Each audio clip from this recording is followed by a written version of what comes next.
Good morning. I'm Mac. Boo-Boo's over there in the shade. We're in Honolulu.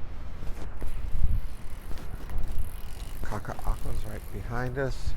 Alamoana Park over that way. Waikiki. Diamond Head.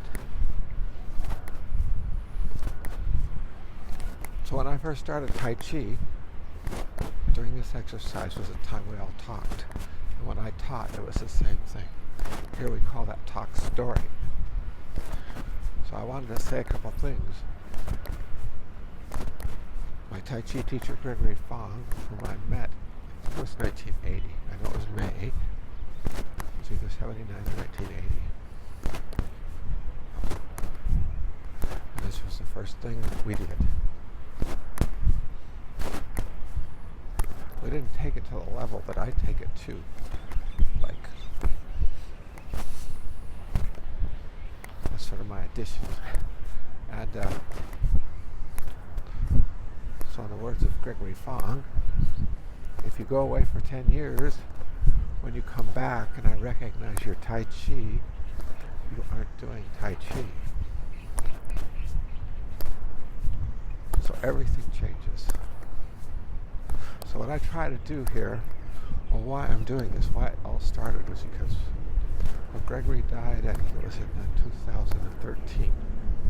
And we saw each other once in a while. We went for 7 years without seeing each other when I left practicing with him, and that was in 1990. And I didn't see him for 7 years, so we just happened to cross paths and started talking. And I never worked out with him again. He invited me a lot of times to do things, to go to China, to come to Hawaii, which was one of his favorite places. But I never did. I did one time, a few months before he died. I didn't know he was dying. But we came here.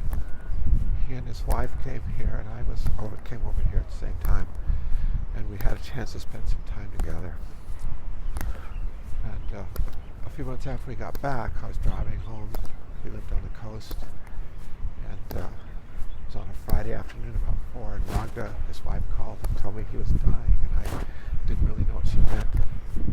I pulled off the road, and anyway, she convinced me that he was actually dying. Might not live through the night. So I turned around and drove an hour or so back to his house, and I sat with him. Pulled up a chair right next to his bed, and I sat with him for watching him breathe. And after an hour, I thought, well, maybe I should leave. But then I remembered all the times we meditated together, and I stuck through it. Sometimes for hours. And so I made a vow not to leave him. And I stayed there, and a couple of hours later, he took 3 breaths, and this last breath, he just was gone. When that last breath, he took that last breath, I got like hit in the heart, and the tears just started to flow. And that's where he's been ever since. I feel like we suddenly became brothers in that moment. But anyway, his ashes are here, not in this spot, they're in Kailua, where I go work out, and made some videos.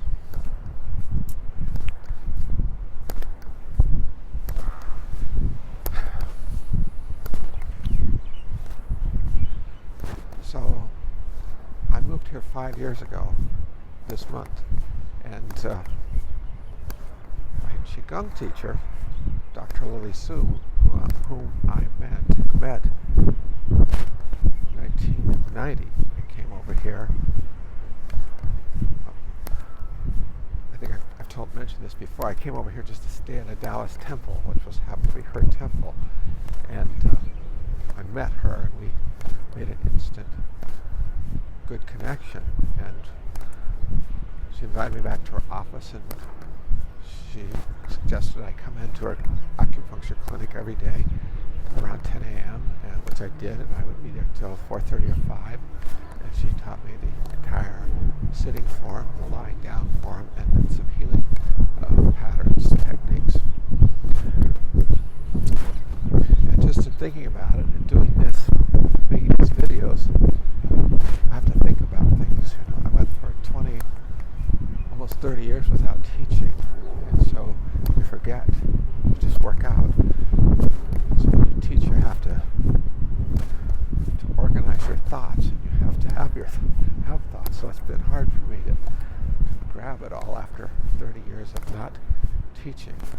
But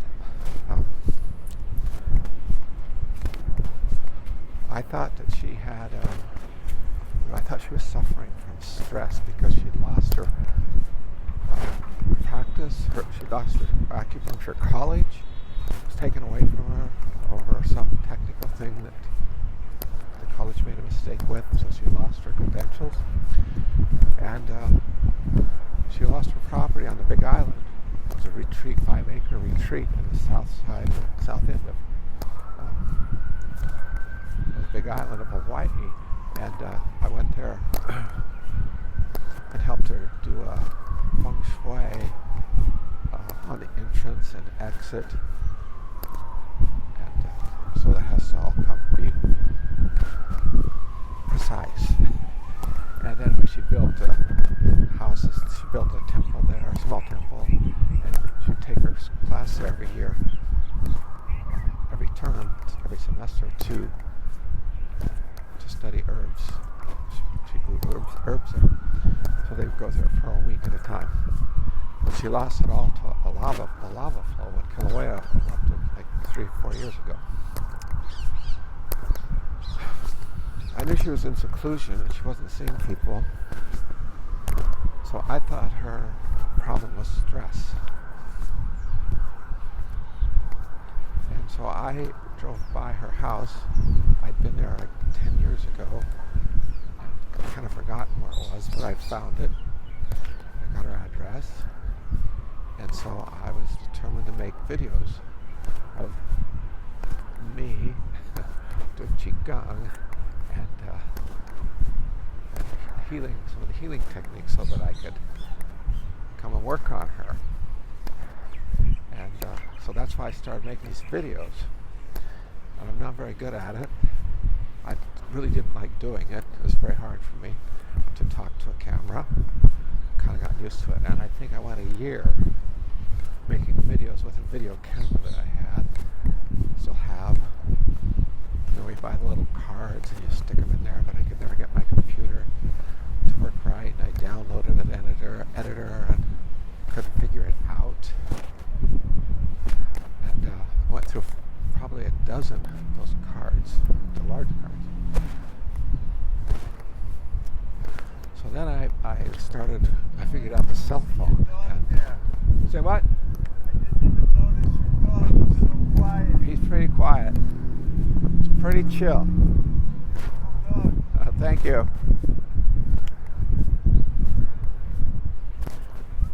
What kind of dog is it? A German Shepherd St. Bernard. Oh. Beautiful. Thank you. Yeah. Very peaceful. Yeah, you too. So anyway, I would go to the temple and do work, volunteer work, trimming shrubs. In Hawaii, you either have a garden or jungle. And if you're not careful, you'll have a jungle before you know it. So I'd trim plants and I would repair things. And I asked about her and they'd say, oh, she's okay. Then I asked one of the ladies that works there, like I do, and she couldn't lie to me. I asked her if she died, and I could tell that she died. Sorry about that.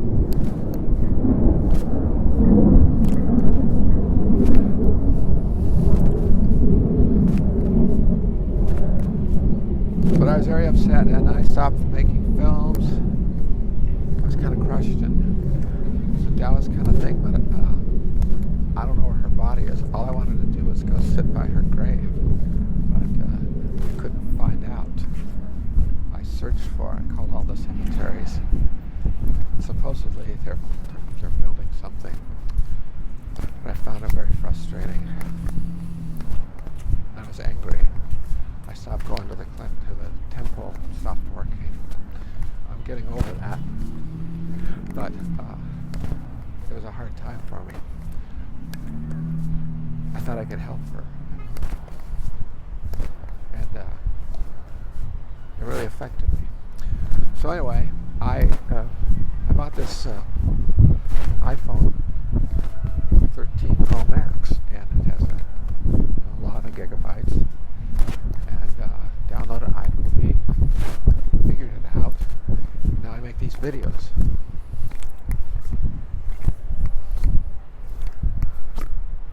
So I'm kind of running out of things to do, but I feel like I have to do this every day.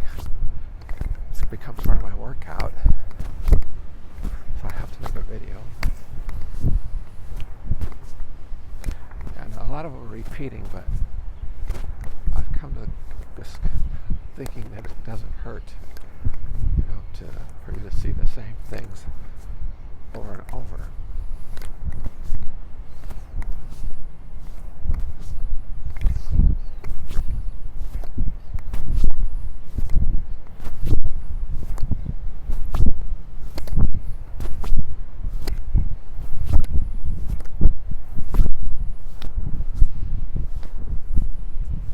Also, I think I mentioned once before that after about a week here in 1990,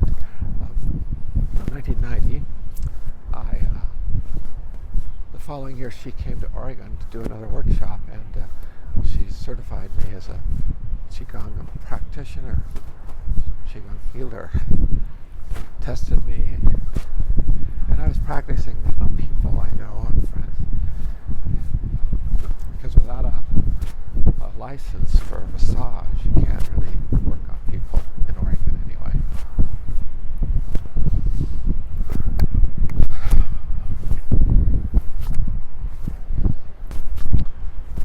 So she's here.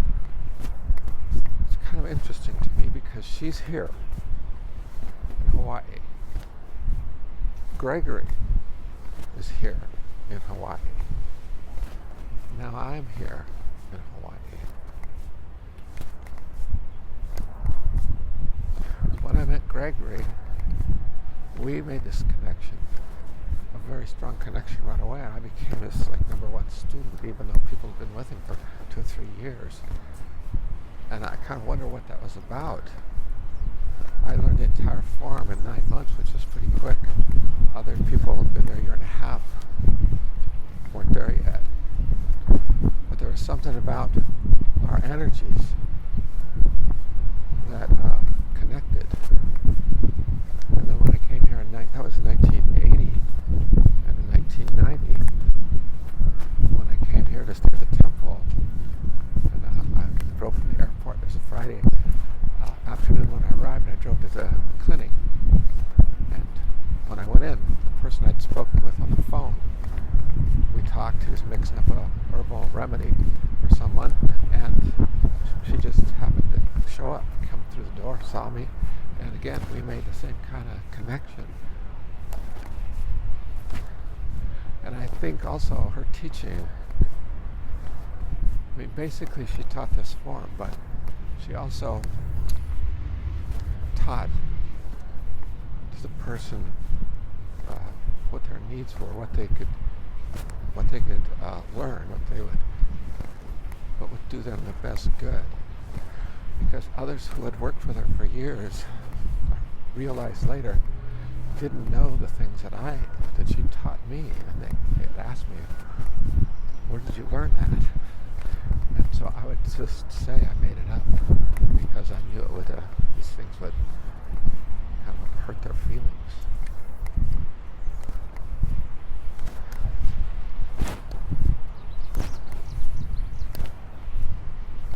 It's not easy to get here to this island. People sacrifice. Everything's expensive.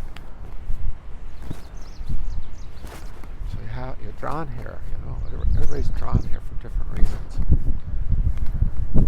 it's taken, even though I love Hawaii, it's taken me all these 5 years to adjust and to be really okay here.